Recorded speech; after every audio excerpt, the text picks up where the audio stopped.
ರಾಜ್ಯದ ಯಾವ್ಯಾವ ಜಿಲ್ಲೆಗಳಲ್ಲಿ ಪರಿಸ್ಥಿತಿ ಹೆಂಗಿದೆ ಅನ್ನೋದನ್ನ ತೋರಿಸೋ ಪ್ರಯತ್ನ ಮಾಡ್ತಾ ಇದ್ವಿ. ಈಗ ನೇರವಾಗಿ ಕುಂದಾನಗರಿ ಬೆಳಗಾವಿ ಕಡೆ ಹೋಗೋಣ. ಬೆಳಗಾವಿಯಲ್ಲಿ ಪರಿಸ್ಥಿತಿ ಹೆಂಗಿದೆ, ಪ್ರಧಾನಿ ನರೇಂದ್ರ ಮೋದಿ ಅವರು ಕರೆ ಕೊಟ್ಟಾದ್ಮೇಲೆ ಅಂತ ಅಂದ್ರೆ ಮೋಸ್ಟ್ಲಿ ಸಹಜ ಸ್ಥಿತಿಯಲ್ಲೇ ಕಾಣಿಸ್ತಾ ಇದೆ ಪೆಟ್ರೋಲ್ ಬಂಕ್. ಯಾಕಂದ್ರೆ ವಾಹನ ಸವಾರರು ಮೋಸ್ಟ್ಲಿ ಅರ್ಥ ಮಾಡ್ಕೊಂಡಂಗಿದೆ, ಸ್ವಲ್ಪ ಮಿತವಾಗಿ ಬಳಕೆ ಮಾಡಿ ಅಂತ ಹೇಳಿದರೆ, ಅದರ ಪ್ರಕಾರ ಅಭಾವ ಸೃಷ್ಟಿಯಾಗಿಲ್ಲ ಅಂತ ದೃಶ್ಯ ನೋಡ್ತಾ ಇದ್ರಿ. ಕೆಲವರಿಗೆ ಆತಂಕ ಇರ್ಬೋದು, ಇನ್ನು ಕೆಲವರಿಗೆ ಆರಾಮಾಗಿ ಬಂದು ಪೆಟ್ರೋಲ್ ಡೀಸೆಲ್ ಹಾಕಿಸ್ಕೊಂಡು ಹೋಗ್ತಾ ಇರುವಂತಹ ದೃಶ್ಯಗಳು ಬೆಳಗಾವಿಯಲ್ಲಿ ನೋಡೋದಕ್ಕೆ ಸಿಗ್ತಾ ಇದೆ. ಪ್ರಧಾನಿ ಮೋದಿಯವರ ಒಂದು ಭಾಷಣ ಇವತ್ತು ದೇಶಾದ್ಯಂತ ಚರ್ಚೆ ಹುಟ್ಟಾಕಿರ್ತಕ್ಕಂಥದ್ದು. ಏನು 1 ವರ್ಷ ಚಿನ್ನವನ್ನ ಖರೀದಿ ಮಾಡಬೇಡಿ ಮತ್ತು ಪೆಟ್ರೋಲ್ ಡೀಸೆಲ್ ನ ನಿಯಮಿತವಾಗಿ ಬಳಕೆ ಮಾಡೋ ನಿಟ್ಟಿನಲ್ಲಿ ಒಂದು ಕರೆಯನ್ನು ಕೊಟ್ಟಿರ್ತಕ್ಕಂಥದ್ದು. ಹೀಗಾಗಿ ಸಾಕಷ್ಟು ಸಾರ್ವಜನಿಕ ವಲಯದಲ್ಲಿ ಚರ್ಚೆಗೆ ಗ್ರಾಸವಾಗಿರ್ತಕ್ಕಂಥ ಮತ್ತು ಆತಂಕ ಕೂಡ ಮುಟ್ಟಿಸಿರ್ತಕ್ಕಂಥ. ಯಾಕಂತಂದ್ರೆ ಎಲ್ಲಿ ಪೆಟ್ರೋಲ್ ದರ ಹೆಚ್ಚಿಗೆ ಆಗುತ್ತೋ, ಡೀಸೆಲ್ ದರ ಹೆಚ್ಚಿಗೆ ಆಗುತ್ತೆ, ಯಾಕಂತಂದ್ರೆ ಚಿನ್ನದ ಬೆಲೆ ಕೂಡ ಹೆಚ್ಚಿಗೆ. ಯಾಕಂತಂದ್ರೆ ಈ ರೀತಿ ಕರೆ ಕೊಟ್ಟಾಗ ಜನಸಾಮಾನ್ಯರಲ್ಲಿ ಸಾಕಷ್ಟು ಅಂತಂದ್ರೆ ಅವರಿಗೆ ಒಂದು ಭಯ ಸ್ಟಾರ್ಟ್ ಆಗುತ್ತೆ. ಯಾಕಂತಂದ್ರೆ ಹಿಂದೆ ಕರೋನಾ ಟೈಮಲ್ಲಿ ಕೂಡ ಒಂದು ಕರೆ ನಿಟ್ಟಿದ್ರು. ಆ ರೀತಿ ಏನಾದ್ರೂ ಮುಂದೆ ಸಮಸ್ಯೆ ಉಂಟಾಗುತ್ತಾ ನಿಟ್ಟಿನಲ್ಲಿ ಈಗ ಜನರು ಆತಂಕ ಪಡುವಂತ ಪರಿಸ್ಥಿತಿ ನಿರ್ಮಾಣವಾಗಿದೆ. ಹೀಗಾಗಿ ಸದ್ಯ ನಾವು ಯಾವ ರೀತಿ ಇದೆ ಹಾಗಾದ್ರೆ ಪೆಟ್ರೋಲ್ ಬಂಕ್ ಅಲ್ಲಿ ಸ್ಥಿತಿ ಏನಿದೆ, ಇವತ್ತಿನ ರೇಟ್ ಏನಿದೆ, ಏನಾದ್ರೂ ಬದಲಾವಣೆ ಆಗಿದೆ ನಿಟ್ಟಿನಲ್ಲಿ ನಿಮ್ಗೆ ತೋರಿಸ್ತೀವಿ. ಇದು ಬೆಳಗಾವಿಯಲ್ಲಿ ಇರುವಂತ ಒಂದು ಪೆಟ್ರೋಲ್ ಬಂಕ್. ಈ ಪೆಟ್ರೋಲ್ ಬಂಕ್ ಅಲ್ಲಿ ಸದ್ಯ ಇವತ್ತಿನ ದರ ಏನಿದೆ ಅನ್ನೋ ನಿಟ್ಟಿನ ನಿಮಗೆ ತೋರಿಸ್ಬೇಕಂದ್ರೆ ಬೆಳಗಿನ ಜಾವನೆ ಏನು ಕಸ್ಟಮರ್ಗಳೇನು ಬಂದು ಪೆಟ್ರೋಲ್ ಹಾಕಿಸುವಂತ ಕೆಲಸಕ್ಕೆ ಮುಂದಾಗಿದ್ದಾರೆ. ಸದ್ಯ ಇವತ್ತು 102 ರೂಪಾಯಿ .74 ಇರ್ತಕ್ಕಂಥದ್ದು ಪೆಟ್ರೋಲ್.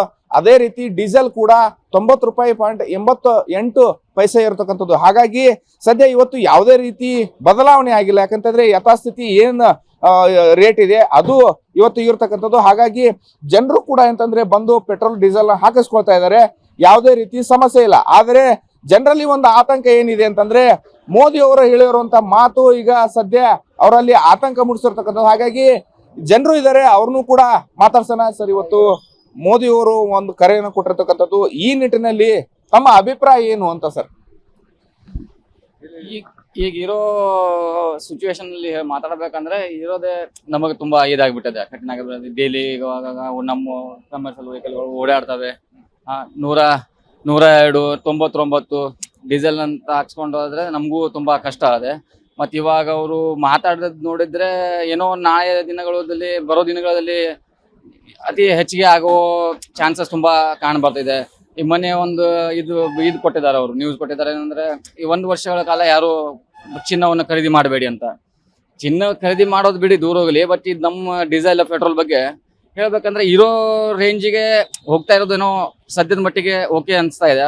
ಆಗಲೇ ಅವತ್ತು ಒಂದು 2 ಡೇಸ್ ಪಂಪ್ ಬಂದಾಗಿದ್ವು ಆ ಯುದ್ಧ ಆದ ಕಾರಣ.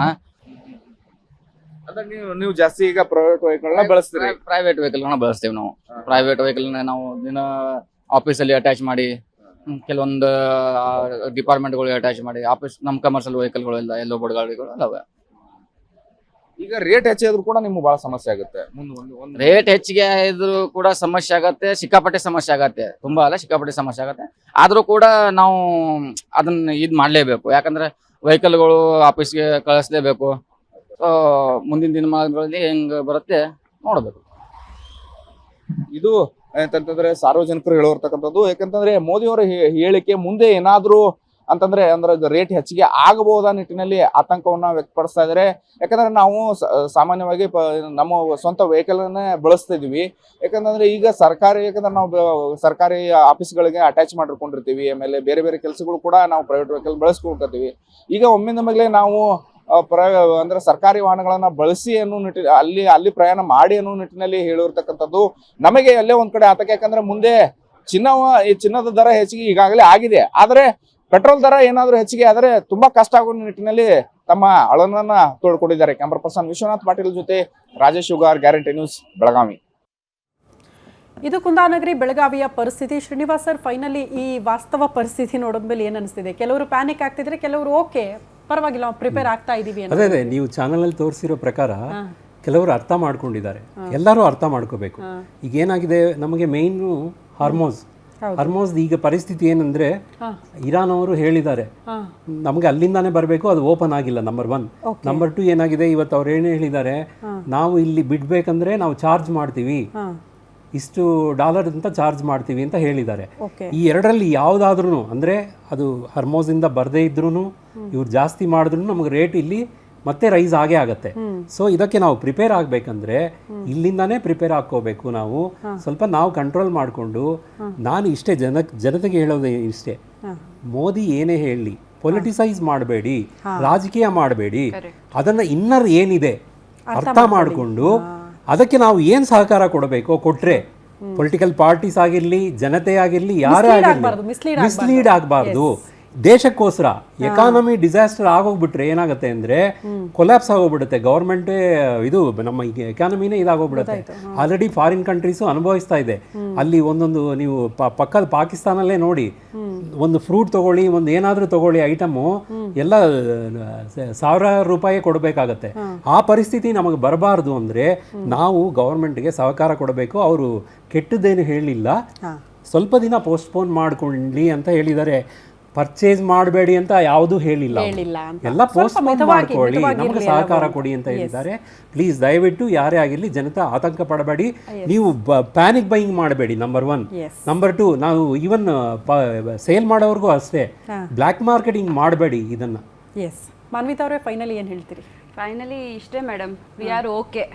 ದೇಶಕ್ಕೋಸ್ಕರ ನಾವೊಂದಷ್ಟು ಸ್ಯಾಕ್ರಿಫೈಸ್ ಅನ್ನೋದು ದೊಡ್ಡ ಪದ ಆದ್ರೂ ಪರ್ಸ್ನಲಿ ಪ್ರೈವೇಟ್ ಆಗಿ ಯೋಚನೆ ಮಾಡಿದ್ರೆ yes we have to do, we are ready to do.